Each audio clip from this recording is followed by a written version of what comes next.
This is not another video about the conflict between Israel and Palestine. It's about how Americans take pride in using military training in their entrepreneurship.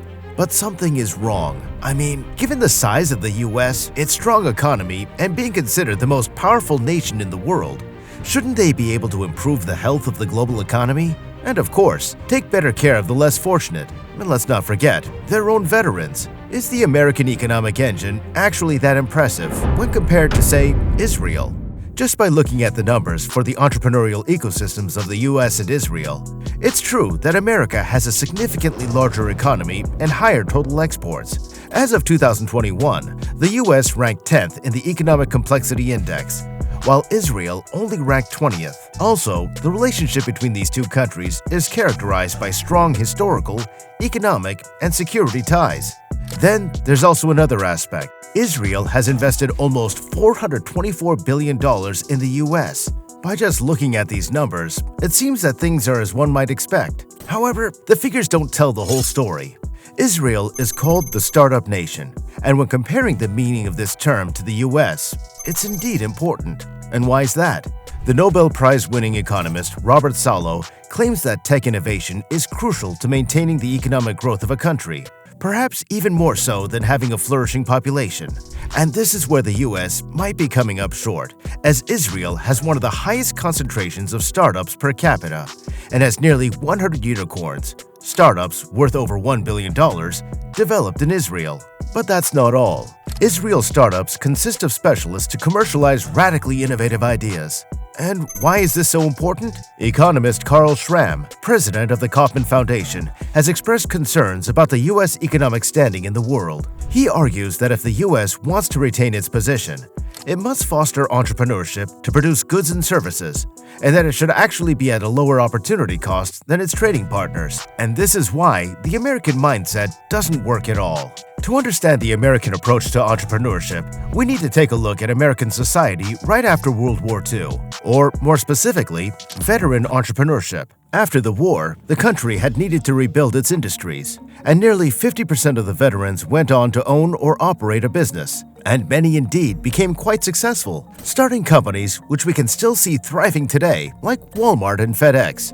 The times were good, as military veterans were almost twice as likely to become entrepreneurs, leading to a community of Vetrepreneurs. You see, they received financial support via the GI Bill of Rights, and therefore access to loans for both homes and businesses. America was booming as a result of these investments, leading to increased innovations in industries such as aviation, computer technology, automobiles, and film production. The American dream had become real for so many. So, what happened? Well, in recent years, there's been a decline in the number of startups founded by veterans. This impacts both the economy as well as job creation. There are many reasons why, like limited social networks, difficulties in establishing connections outside of the military community, as well as reduced access to funding. Also, there's been a disappearance of many manufacturing jobs, which is a huge bridge between the military and the civilian world.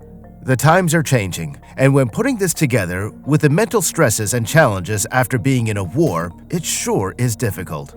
But there must be more to the explanation as to why the US isn't bigger in entrepreneurship. Because if you think about it, Israeli military veterans also struggle with health challenges as well. Or more correctly asked, what is it that makes the Israeli approach in entrepreneurship better than the US? Well, let's take a look at how PayPal actually got its major security problems solved. When having a global financial tech company operating online payments, it needs to be secure for any possible fraud. This was an issue the American company had struggled with. That is, until they had a meeting with a young entrepreneur named Shavat Shahed. He was from the Israeli cybersecurity company called Fraud Sciences. By using their expertise in searching for terrorists to catch fraudulent transactions, such as online payments with false identities, they managed to solve PayPal's problem with secure online payments. Now, it's not only that they solved the problem in no time, but how they did it. When Shavat Shahed met with the former CEO of PayPal, he openly criticized the company's current practices, which actually demonstrates a part of why Israeli entrepreneurship is so successful. They have this attitude called chutzpah, which you might understand as extreme self-confidence. which can translate into a willingness to take bold risks and challenging existing practices or even conventional wisdom and authority. So when they met with the leaders in PayPal, they were not afraid to question its practices and point out their mistakes. Well, why is that? Well, Israelis are very direct in all areas of life, and they encourage disagreement as it's a way to improve the outcome. Now, this is quite opposite of the American military, where they often say that you salute the rank, not the person. Now, another thing is that Israel has a different mindset towards failure. They don't think of it as a big deal to make mistakes, as long as the risk is taken intelligently and not recklessly. It's believed that something can be learned. Then you have another aspect, and that is, while the American military is voluntary, service is actually mandatory in Israel. But this couldn't be a very important reason, as there are other countries, like Norway, who also have mandatory military service. But there's nothing outstanding with the Norwegian military, nor their innovation because of this. So, if it's not just about how people are joining the military, it must somehow be related to the time before joining the military. It seems like the Israeli mindset is more focused at the military in general, while young Americans place more emphasis on their own academic and physical achievements, as well as which college they might attend. It's quite different in Israel. The young Israelites often position themselves to be recruited by elite units such as the Israel Defense Forces. And it doesn't stop there. It's not just enough to be elected to the army, but also which unit you serve in when you get back into the job market. And this could be the breaking point for Israel's technological skills and success, because inside the IDF, there's an elite intelligence unit called Unit 8200, which primarily recruits 18 to 21-year-old conscripts through their screening process after high school. And they don't stop there. They also look for potential younger recruits through after-school computer classes, teaching 16 to 18-year-olds computer coding and hacking skills. So it sometimes acts as a feeder program for the unit. And this is actually the unit the young Israeli entrepreneur Shavat Shahed served in. It's quite fascinating, isn't it? But why is it more important than ever to talk about the American approach to entrepreneurship at all? The United States has long been a hub for entrepreneurship and founded companies like Tesla, Apple, Facebook, and Amazon. Now, these companies have indeed contributed significantly to the American economy. Therefore, it's important to sustain and develop such an environment. But now it seems to get more difficult because of the biggest economic threat in the United States. Over a longer period, the US government has spent more money than it collected from taxes, which creates a huge deficit in the budget. And to cover this deficit, the US government borrowed money by selling bonds to people and organizations. And in order to be able to borrow this money, the government has to, like any other people taking up loans, pay its loan back plus some extra called interest. But the problem has become that there's been a rise in this interest rate, so-called rise in treasury yields. This has happened not only because the government has borrowed a lot of money by selling these bonds, but also because the Federal Reserve has been making it more expensive to borrow money. So now, the American people are worried that it could make it even more difficult for others to borrow money. And this again leads to a slowdown in the economy, also known as a recession, which is a decline in the overall economic activity. And if the long-term interest rates rise further, combined with a higher US dollar and higher oil prices, the risk of recession is huge. So how can the US overcome or even surpass this recession? Is there any hope at all? By looking at Israel, which was actually in a recession between 1960 and 2009, around 39% of the time, while advanced countries experience recessions only 10% of the time. But even though going through this, they've been able to grow. In 2008, there was a global economic crisis, and it might seem that Israel succeeded better in overcoming this than the US.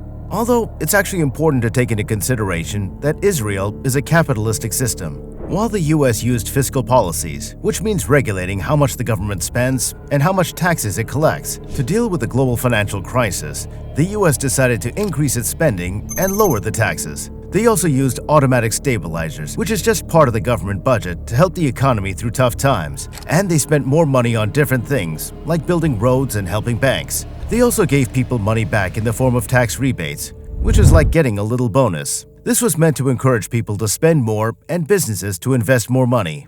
Israel, on the other hand, opted to deal with the financial crisis in a bit different fashion by using something called aggressive monetary policy. This means that they managed the country's money supply and interest rates to keep the economy stable during the crisis. Now, this strategy was led by the Bank of Israel, and basically it means that when there's inflation, they increase the interest rate, and when there's a recession, they decrease it. But is the Israeli economy and way of running the country almost perfect? Now, this can't be the case, as they have an overdependence on global venture capital. They also have an over-reliance on export markets, as well as a low workforce participation rate, particularly among the ultra-Orthodox Jews. Additionally, there's a threat to Israeli economic growth because of the brain drain from Israeli universities, where top talents are leaving the country.